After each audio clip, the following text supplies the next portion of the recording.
বাবে স্বাস্থ্য বিভাগে আগবঢ়াইছে পৰামৰ্শ। পৰীক্ষা অনুষ্ঠিত কৰাৰ ক্ষেত্ৰত শিক্ষা বিভাগে আমাৰ পৰা কিছু পৰামৰ্শ বিচাৰিছিল।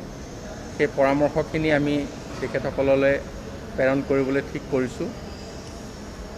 আমাৰ পৰামৰ্শটো অন্য বেলেগ নহয়। আমাৰ পৰামৰ্শৰ ক্ষেত্ৰত প্ৰথম চৰ্ত থাকিব যে আমাৰ ৰাজ্যখনত সামগ্ৰিকভাৱে কিমান সংক্ৰমণটো নিম্নগামী হ'ল সেইটোৰ ওপৰত এটা নিৰ্ভৰ কৰিব। আৰু বাকী আমি হয়তো আগৰ নিচিনা পৰীক্ষা হলটোত যেনেধৰণে ছাত্ৰ ছাত্ৰীসকল বা পৰীক্ষাৰ্থীসকল বহে তাৰ কিছু ব্যৱধান আমি বৃদ্ধি কৰিব লাগিব।